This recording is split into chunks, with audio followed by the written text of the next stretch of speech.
Aren't you going to say you're sorry? Certainly not. He may not have taken this, or he may have sneaked it into the maid's bucket when we weren't looking. How you hate to be wrong. When it comes to the last part of a franchise, there are usually several questions that the final chapter will answer.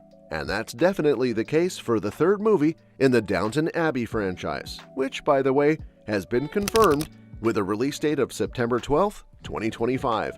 And there's even more big news. One major newcomer is Paul Giamatti, who will reprise his role from the TV series as the free-spirited Levinson. So, here we are, ready to answer a bunch of questions and raise even more along the way. Stick around till the end so you don't miss anything. We're diving into every Easter egg we know of. The first big question surrounding the new movie is, will Lady Mary divorce Henry Talbot? As we saw in the second movie, Downton Abbey: A New Era, Lady Mary really stepped into the role of a new era, keeping Downton Abbey intact despite some temptations. However, her husband, Henry Talbot, played by Matthew Goode, was noticeably absent, explained as being away at a rally in Istanbul, which kept him away for months. During his absence, including missing important events like Tom and Lucy's wedding and the birth of the Bransons' baby, Lady Mary began to transform into the next Lady Violet, complete with a new romance reminiscent of the Dowager Countess's youth trysts. In real life, Goode missed Downton Abbey: A New Era because he was filming The Offer for Paramount+, but his absence left space for Mary to explore new connections, albeit she wisely kept Jack Barber at a distance. Mary also seemed to reflect on her late husband, Matthew, for the first time in a Downton film, even making a sly reference to Stevens starring as a fairy tale prince in Disney's live-action Beauty and the Beast.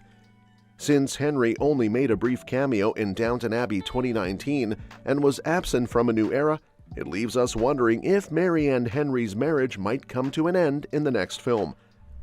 Another key development for the third movie is the blossoming romance between Mrs. Patmore and Mr. Mason. With most of Downton's servants settled down with their spouses, it's finally Mrs. Patmore's turn for love. Throughout the TV series, there was a hint of interest between Downton's cook and Daisy's former father-in-law, Mr. Mason, but nothing much ever came of it. Daisy and Andy, however, were eager to see Mr. Mason move on, so they took it upon themselves to reignite Mason and Patmore's feelings for each other. The biggest hurdle for Mr. Mason was his reluctance to accept that it was not right for him to move in with Mrs. Patmore and be supported by a woman. But all it took was a few talks and a bit of whiskey shared with Beryl to change his mind. This development sets Mrs. Patmore up for a happy ending of her own, while Daisy and Andy take over full ownership of the farm. It's a sweet turn of events that adds a nice, satisfying closure to the character arcs and sets up a promising future for Downton Abbey's beloved cook. Given that the franchise is rooted in the early part of the 20th century, it feels fitting to bring the series to a close around the same time period. There are certainly many directions Downton Abbey could take after A New Era. While the film bids farewell to Maggie Smith's iconic Lady Violet, the Crawleys welcome new family members like Tom Branson's wife, Lucy, and their newborn baby. Meanwhile, Thomas Barrow's departure as Downton's butler leaves a vacancy that Mr. Carson must fill by training Andy Parker to take over his role. Most intriguingly, the film could be set against the backdrop of the turbulent 1930s, a decade marked by economic instability and the looming threat of another world war. This era would serve as fitting bookends to the franchise, as the first season explored the early days of World War I. By positioning Downton Abbey 3 at the cusp of World War II, the film can highlight the Crawleys adapting to a rapidly changing world, just as they did during the Great War. Ending the series in this era feels appropriate, as it aligns with the historical timeline and provides a poignant closure to the long-running saga, reflecting on the evolution of Downton Abbey and its characters throughout the early 20th century. One more key note worth mentioning about the third movie is that Downton Abbey 3 is set to take place in the 1930s, which is exactly when the Great Depression struck. The timing of it all adds a significant layer to the story. While the ending of Downton Abbey: A New Era concluded in 1929, just before the onset of the Great Depression, the upcoming third film must grapple with this tragic historical event. This era will allow the filmmakers to further explore the historical accuracy of Downton Abbey as they will have to address the financial challenges faced by the Crawley family and their iconic estate during this difficult period.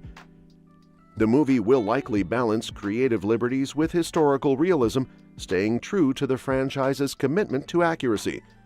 The characters, particularly Lady Mary Crawley, have always been concerned about whether Downton Abbey would survive the changing times, and the Great Depression will only heighten those fears.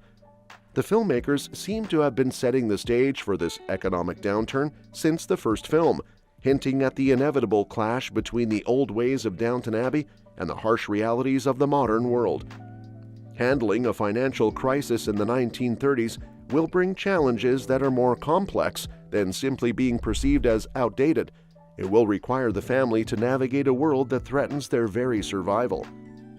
Other than that, Downton Abbey has maintained a consistent cast across its TV shows and movies, and Downton Abbey 3 is already shaping up to include many beloved characters. The major exception is Maggie Smith, who bid farewell to her iconic role as the Dowager Countess in A New Era. While Matthew Goode couldn't reprise his role as Mary's husband, Henry Talbot, this time around due to other commitments, there's still hope that he might return in a future installment.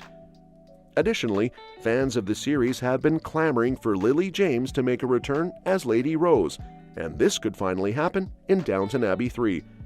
The continuation of these characters not only brings back the familiar faces that fans love, but also offers a chance to explore new storylines and character arcs as the franchise moves forward. And one last thing we want to say before you wrap up this video is that the Great Depression could spell the end of Downton Abbey. It would be a sad ending to conclude the franchise if the Crawleys can no longer afford their luxurious lifestyle or maintain their staff. After all, Downton Abbey is more like a castle than a typical home, and if even middle-class families could barely keep their homes, maintaining a grand estate would become even more challenging during this time. Just because the Crawleys are wealthy doesn't mean their money is limitless, especially now that Downton Abbey 3 has been confirmed as the final movie. Lady Mary's children are supposed to grow up in Downton Abbey, enjoying the same security and safety that it has always provided. If they leave, their living situation might not offer the same guarantees. The potential departure of the Crawleys from Downton Abbey could threaten their future stability, as the Great Depression may not just mean leaving the house, but could also signal the end of a promising future for the family. Well, that's a wrap for today's video. But don't you worry, we'll be back with a whole bunch more juicy updates on your favorite shows and movies. So keep those peepers peeled and stay tuned for more. Thanks a bunch for watching, and we'll catch you in the next one.